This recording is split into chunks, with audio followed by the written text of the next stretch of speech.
Hello दोस्तों, कैसे हैं आप लोग। उम्मीद करते हैं आप बहुत अच्छे होंगे। तो दोस्तों, आज के इस वीडियो में हम लोग सीखने वाले हैं क्लास 10th के एक्सरसाइज 3.2 प्रतिस्थापन विधि, जिसको हम लोग सब्स्टिट्यूशन मेथड के नाम से भी जानते हैं।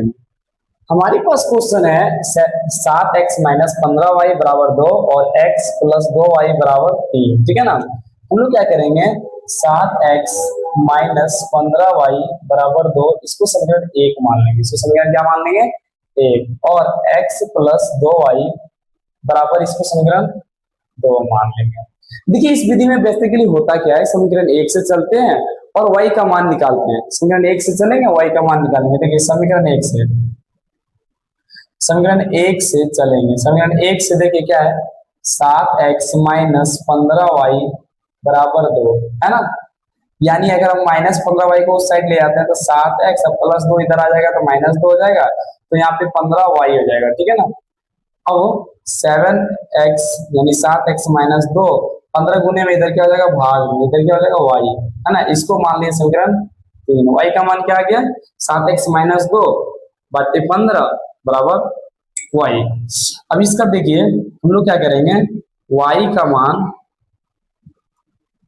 मान समीकरण 1-2 में रखने पर, समीकरण 2 में रखने पर y का मान समीकरण 2 में रखिए। समीकरण 2 क्या है, x + 2y = 3। ठीक है। देखिए x + 2 गुने y का मान क्या हो जाएगा, 7x-2 बटे 15 बराबर क्या हो जाएगा, 3 बराबर क्या हो जाएगा, 3। अब देखिए क्या हो जाएगा, x 14x-4 और बटे 15 बराबर 3 हो जाएगा ना। अब देखिए हम लोग को क्या हो जाएगा, x + 14x-4 बटे 15 यानी कुछ तो 1 और बराबर में 3। 15 1 का लघुत्तम निकालेंगे एलसीएम तो 15 हो जाएगा। 1 को 15 यानी 15x और प्लस यहाँ हो जाएगा 14x-4 बराबर 3।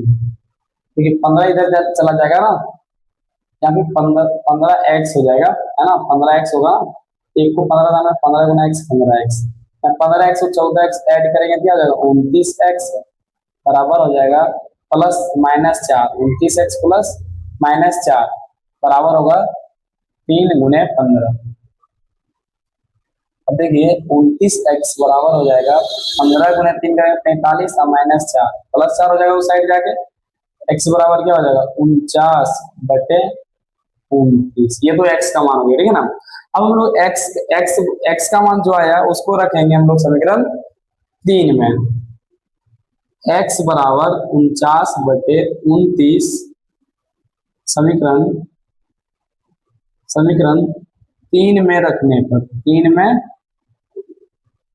रखने पर, तो हमारे पास 3 क्या है, देखिए y बराबर है 7x-2 बटे 15 है ना। 7x 7 गुना x का मान क्या हो जाएगा, 49 बटे 29 -2 अब बटे क्या हो जाएगा 15। देखिएगा तो आप यहाँ पे, ठीक है, यहाँ दे दीजिए। इसको अगर गुना करते हैं 7 गुने 9 करेंगे तो 9 सती 63, 3 6 7 चौ 28, 28 6 34 बटे 29 -2 नहीं पूछे दीजिए और 15। ठीक है, बराबर यहाँ दे दीजिए। अब देखिए 29 और 1 का लघुत्तम क्या हो जाएगा, 29 हो जाएगा। यानी कि 343 क्या हो जाएगा, 343 माइनस 29 को 1 से लगाएंगे तो 29 था, 29 गुना 2 करेंगे कितना हो जाएगा, 58। 29 गुना 2 करेंगे क्या हो जाएगा, 58 बटे क्या है यहाँ नहीं कुछ तो 15। ठीक है, यही बटे मायने, यही बटे क्या है, यही पे बराबर का चिन्ह भी, यही सबसे इंपॉर्टेंट है। नहीं नीचे नहीं कुछ तो ये क्या ना, तो बताइए 343 में से 58 को बताइए कितना बचता है। देखिए 13 में से 5 जाएगा तो 13 में से 8 जाएगा तो 5 बचेगा। यहाँ पे देखिए कितना बच गया, यहाँ पे बच गया 3। 3 में से 5 नहीं घटेगा, फिर 13 में से 5 जाएगा 8 बचेगा। और यहाँ है ना 2 पैसा दिया था ना इसको बटे 29। और गुना हो जाएगा 1 और नीचे हो जाएगा आपका मेरा।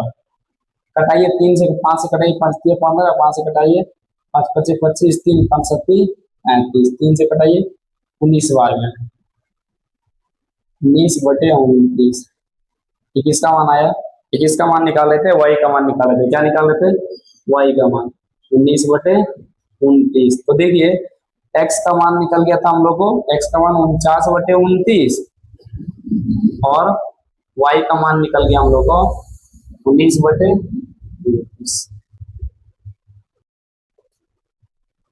तो अभी हम लोग आ चुके हैं क्वेश्चन नंबर 2 पे। क्वेश्चन नंबर 1 का 2, क्वेश्चन नंबर 1 का 2 में क्या है, देखिए सबसे पहले हम लोग इसको समीकरण 1 मान लेंगे और इसको समीकरण 2 मान लेंगे।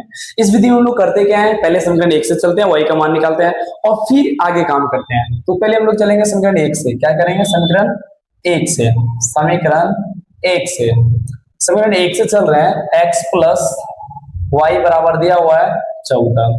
यह y का मान हम लोग निकालेंगे 14 माइनस x हो जाएगा और इसको हम लोग क्या मान लेते हैं? समीकरण 3। ठीक है, अब हम लोग लिखते हैं y का मान, y का मान, y का मान समीकरण किसमें रखना है? समीकरण 2 में रखना है। समीकरण 2 में रखने पर, समीकरण 2 में रखने पर, ठीक है, समीकरण 2 में रखने पर। अब समीकरण 2 देखिए क्या है, x माइनस वाई बराबर 4, x माइनस वाई, y का मान कितना निकला है?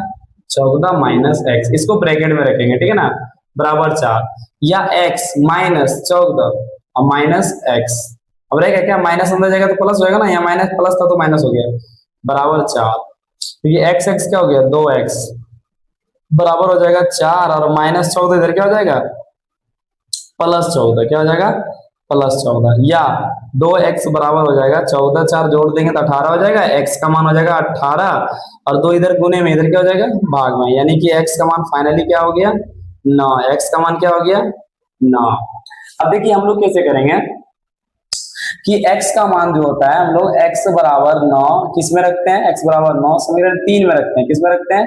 समीकरण 3 में रखने पर, बार बार क्यों हो जा रहा है? रखने पर, ठीक है। अब देखिए क्या होता है ना कि समीकरण 3 है, y बराबर 14 माइनस x, कहने का मतलब 14 और x का मान क्या आ गया? 9, यानी कि 14 में से 9 जाएगा 5 बचेगा, ठीक है, यानी कि x बराबर आपने 9 निकाला और y का मान क्या निकल गया आपका? 5। तो दोस्तों बस इतना याद रखना है कि इस विधि में समीकरण 1 से चल करके y का मान निकाल लेना है और y का मान समीकरण 2 में रख देना है और y का मान जैसे समीकरण 2 में रखेंगे तो फिर सॉल्यूशन करने के बाद समीकरण ये x का मान निकल जाएगा और x का मान फिर समीकरण 3 में रखेंगे तो y का मान निकल जाएगा।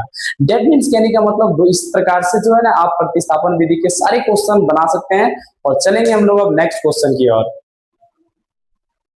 हाँ तो देखिए क्वेश्चन नंबर 2 का 1 आ गए हम लोग, x प्लस वाई बराबर a माइनस बी और ax माइनस बी वाई बराबर है ए स्क्वायर प्लस बी स्क्वायर, ठीक है ना। इसको हम लोग क्या मान लेंगे? समीकरण 1। इसको क्या मान लेंगे? समीकरण 2।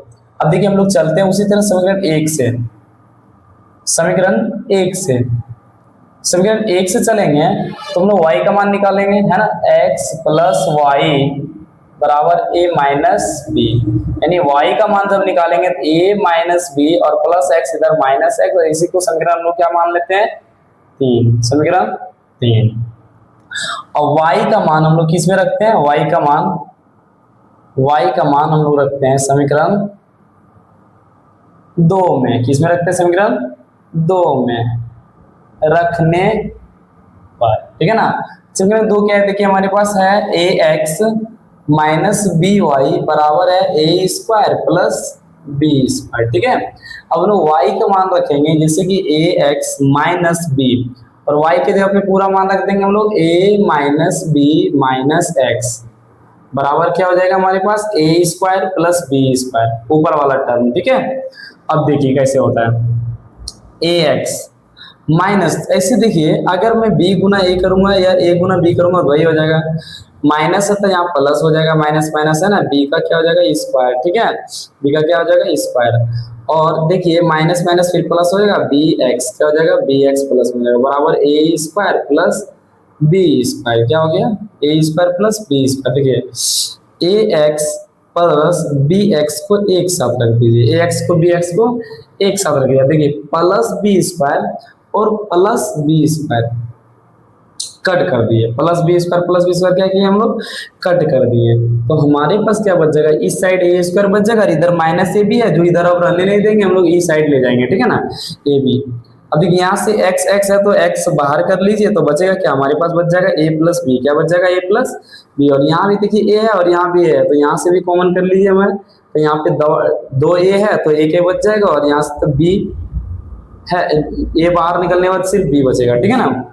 यानी अब देखिए नेक्स्ट स्टेप में अगर मैं x का मान निकालूं तो क्या हो जाएगा, a into A plus B, और ये देखिए ये सारा टर्म a प्लस बी जो है वो क्या है, गुना में, इधर जाके क्या हो जाएगा, भाग में, a प्लस बी, ठीक है।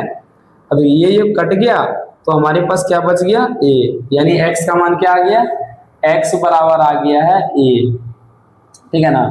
हम लोग क्या करते हैं, x का मान किस समीकरण में रखते हैं, x का मान समीकरण, x का मान समीकरण 3 में रखते हैं, कहाँ रखते हैं, समीकरण 3 में रखते हैं, 3 में रखने पर, ठीक है। देखिए x का मान समीकरण 3 में रखने पर कैसे हो जाएगा, देखिए कहने का मतलब देखिए y बराबर जो है क्या है, a माइनस बी माइनस क्या है x। अब देखिए a माइनस बी और x का भी मान क्या है a, तो माइनस ए हो जाएगा, माइनस ए प्लस ए खत्म, तो y का मान क्या हो गया, माइनस बी। इस प्रकार देखिए x का मान आप निकाल लिए a और y का मान क्या निकाल लिए, माइनस बी, ठीक है ना। तो ऐसे ही आप लोग जो है ना निकाल सकते हैं। और इसका सेकंड जो क्वेश्चन है बिल्कुल सेम है, तो हम लोग चलेंगे नेक्स्ट क्वेश्चन की ओर, ठीक है। मैं अभी क्वेश्चन नंबर 3 पे आ गया हूँ और आप देख पा रहे हैं क्वेश्चन नंबर 3 किस प्रकार से है, ठीक है ना। क्वेश्चन नंबर 3 किस प्रकार के है, अभी क्वेश्चन नंबर 3 जो है उसमें हम लोग वैसे ही बनाएंगे, इसको मान लेंगे समीकरण 1 और इसको मान लेंगे समीकरण 2, ठीक है। और चलेंगे समीकरण 1 से, किससे चलेंगे, समीकरण 1 से।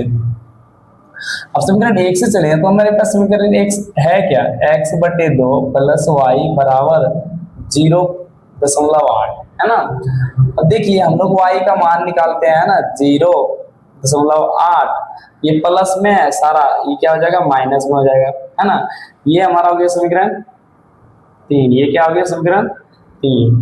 अब y का जो मान होता है वो किस में रखते हैं हम लोग, y का मान समीकरण 2 में रखने पर, किस में, समीकरण 2 में रखने पर। समीकरण 2 क्या है, देखिए x है, y बटे 2 है बराबर 7/10 है, ठीक है ना। एकदम बिल्कुल नहीं घबराना है सवाल से, x कोई बात नहीं, y का मान क्या है, देखिए 0.8 माइनस एक्स बटे 2, और इतने भी नहीं है, इसके पर भी बटे क्या है, 2 है, क्या है 2 बराबर क्या है 7/10। क्या घबरा जाएंगे, नहीं, इस रंग रूप देख करके कभी नहीं घबराना है, x बटे। अभी आप देखिए यहाँ नहीं कुछ है तो 1 है, 2 1 का लघुत्तम क्या हो जाएगा 2, और इसके नीचे भी तो 2 होगा, ये वाला है ना, इसके नीचे भी 1 है, नहीं कुछ है तो चलो इसकी बात की मैं बात करते हैं। हम लोग 1 को भाग लगाएंगे 2 में, 2 दान में कटेगा, है ना। 1 को भाग लगाएंगे 2 में, 2 गुना 0.8 करेंगे, यानी 0.2 को 0.8 को 2 से करेंगे क्या हो जाएगा, आई मतलब कि 1.6 और 2 को 2 से लगाएंगे तो क्या हो जाएगा, माइनस एक्स, क्या हो जाएगा, माइनस एक्स बराबर क्या हो जाएगा 7/10, नीचे नहीं कुछ है तो क्या है 1। अब देखिए हम लोग इधर चलाएंगे, हमारे पास क्या आया, हमारे पास आया x/1, ठीक है, प्लस, है ना। देखिए इस कंडीशन में जरा देखिएगा ये 2 कहाँ जाता है, अगर इसके नीचे 1 है, ठीक है, इसके नीचे क्या है 1 है, इसके नीचे अगर 1 है तो ये कहाँ चला जाएगा, ऊपर चला जाएगा, एक जैसे यहाँ है तो 1 ऊपर चला जाएगा, 2 तो यही चला जाएगा ना। तो अब देखिए क्या हो जाएगा, कहने का मतलब हो जाएगा 1.6 यानी 1.6 माइनस एक्स, यहाँ अगर 2 गुने 2 हो गया तो क्या हो जाएगा 4 बराबर क्या हो जाएगा 7/10। अब देखिए आगे कैसे करेंगे हम लोग, 4 1 का लघुत्तम क्या हो जाएगा 4, यानी यहाँ क्या हो जाएगा 4x, और यहाँ तो प्लस 1.6 माइनस एक्स हो जाएगा, क्योंकि 4 से भागा लगाएंगे 1 दान में कटेगा, 1 गुना करेंगे तो वही सेम ही रह जाएगा, ठीक है। अब देखिए कहने का मतलब 4x में से 1x चला जाएगा, क्या बचेगा 3x, है ना, 3x बचेगा ना, प्लस क्या हो जाएगा 1.6, बराबर क्या हो जाएगा 7/10। ये देखिए भाग में इधर आके क्या हो जाएगा गुणे में। कहने का मतलब कि 3x बराबर हो जाएगा 7 गुने 4 करेंगे 28/10। प्लस में इधर आके क्या हो जाएगा माइनस में। देखिए ना क्या हो जाएगा 3x है ना 3x बराबर क्या हो जाएगा। अगर इसको हम लोग भाग लगाते हैं तो क्या होता है 2.8 होगा। तुम आप लोग को बताए थे कि जब भी नीचे एक के बाद जीरो होता है ना और हम लोग भाग देते हैं इसमें तो कैसे होता है। बेसिकली होता है इस तरह से कि हम लोग जितने जीरो होते हैं उसके उतना गिन करके एक अंक के बाद बैठा देते हैं। जैसे 28 था 28 लिख के एक अंक के बाद पॉइंट बैठा दिए 1/6। तो ये 3x बराबर क्या हो जाएगा हमारे पास जो हो जाएगा देखिए क्या हो जाएगा 8 में से 2 6 जाएगा तो 2 और 2 में से 1 जाएगा 2 कितने इतना ठीक है ना। या फिर x का मान जो हो जाएगा ये 3 इधर है इस प्रकार तो यहाँ क्या हो जाएगा इस प्रकार ठीक है ना। तो x का मान अब फाइनली निकल गया। इसको कटाएंगे तो 0.4 बार में कटेगा है ना। 0.4 x का मान आ गया। x का मान क्या आ गया 0.4 और x का मान हम लोग किस में रखते हैं समीकरण 3 में। x बराबर 0.4 समीकरण 3 में रखने पर देखिए समीकरण 3 क्या है y बराबर 0.8 माइनस x/2। y बराबर क्या हो जाएगा 0.8 है सॉरी 8। इसको यहाँ हम लोग कर देंगे 0.4 x का मान बटे 2। इसको कटाएंगे फिर कितना 0.2 दान में कट जाएगा। यानी कहने का मतलब जो y का मान आ गया हमारा 0.8 माइनस 0.2 यानी y का मान आ गया 0.6 ठीक है ना। कहने का मतलब x बराबर क्या आया था 0.4 और y का मान क्या आया 0.6। तो आप दशमलव हटाते हैं तो 4/10 हो जाता है और यहाँ दशमलव हटाते हैं तो 6/10 होता है। ऐसे आप क्वेश्चन प्रतिस्थापन विधि से बना सकते हैं। बस ध्यान रखना है इसका थीम क्या होता है कि हम लोग समीकरण 1 से चलते हैं और फिर समीकरण 1 से चल के y का कुछ मान निकाल लेते हैं। अच्छे से y का मान निकलता है फिर हम लोग जो है ना उसको समीकरण 2 में रखते हैं। समीकरण 2 में रखने के बाद अपनी x का मान निकाल लेते हैं और x का मान समीकरण 3 में रख देते हैं फिर आंसर निकलता है। तो ऐसे ही आप प्रतिस्थापन विधि यानी सब्स्टिट्यूशन मेथड से क्वेश्चन को बना सकते हैं। चलिए दोस्तों तो मिलेंगे हम लोग नेक्स्ट वीडियो में। तब तक आप जहां भी हैं मस्त रहे और अच्छे से रहे और अपने कामों में लगे रहें। धन्यवाद।